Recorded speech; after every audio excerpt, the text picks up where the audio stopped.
আরও দুইটা পদ্ধতিতে আমরা জাভাস্ক্রিপ্টের একটা স্ট্রিং থেকে তার কনসোনেন্টগুলো কাউন্ট করতে পারি। তো চলার জন্য এটার জন্য বরাবরই আমরা একটা ফাংশন ডিক্লেয়ার করি, কনস্ট্যান্ট কাউন্ট কনসোনেন্ট। অবশ্যই এটা আমাদের একই প্যারামিটার হিসেবে স্ট্রিং নিতেছে এবং এটা আমরা শুরুতেই যে স্ট্রিংটা আসতেছে সেই স্ট্রিংটা টু লোয়ার কেসে কনভার্ট করে নিচ্ছি। স্ট্রিংটা টু লোয়ার কেসে যখন আমরা কনভার্ট করে নিচ্ছি তখন আমরা এখানে ম্যাস মেথডটা চালাতে পারি। ম্যাস তো কনস্ট্যান্ট কাউন্ট কনসোনেন্ট ম্যাসেজ, তো কনস্ট্যান্ট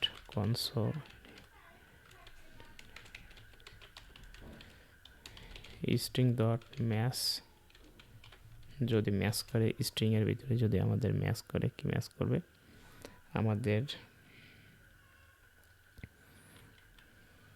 এ থেকে জেড পর্যন্ত সকল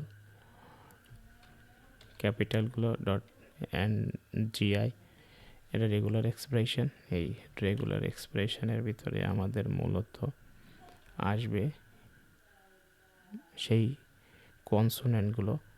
তো কনসোনেন্টগুলো কি আছে, এই আই ও আগে আমি সবগুলো টাইপ করি, তারপরে আমরা ভায়োলগুলো মুছে দেবো। A B C D E F K L M N O P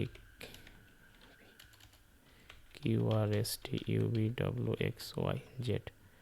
আমরা এবার ক্যাপিটালগুলো বাদ দিয়ে দেবো। A E I O and U. তাহলে এইটা যদি হয় তাহলে আমাদের রিটার্ন করে দেবো এখান থেকে কনসোনেন্ট ম্যাসেজ ডট।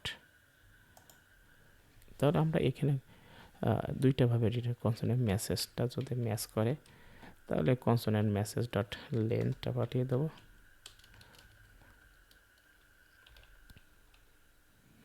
তো আমরা এখান থেকে ternary consonant message dot length, otherwise zero না মিলে তো জিরোই রিটার্ন করতে হবে আমাদের। তো দিলাম আমরা একটু count consonant string man I am control S দিলাম, তিনটা এক্স্যাক্টলি। তো এটাও আমাদের ঠিকঠাক মতো কাজ করছে। দ্বিতীয় আরেকটা পদ্ধতি, আমরা ভয়েসগুলো রিমুভ করে দিয়ে নন অ্যালফাবেটিক ক্যারেক্টারের মধ্যে দিয়ে করতে পারি।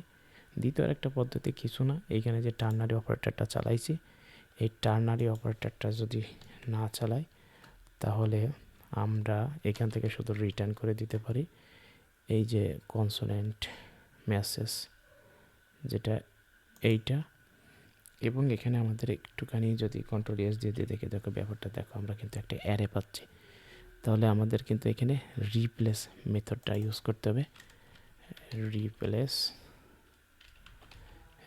মেথডটা যখন আমরা এখানে ব্যবহার করছি, তবে এখানে আমাদের যে এগুলো পাচ্ছি এখানে কিচ্ছু না, কন্ট্রোল এস দিয়ে দিই, দেখো আনডিফাইন্ড। কিন্তু আমরা এখানে যদি এই চিহ্নটা দেই, যেটা আমরা পাওয়ার দেওয়া বোঝাই, এইটা, তাহলে যদি কন্ট্রোল এস দিই তাহলে আমাদের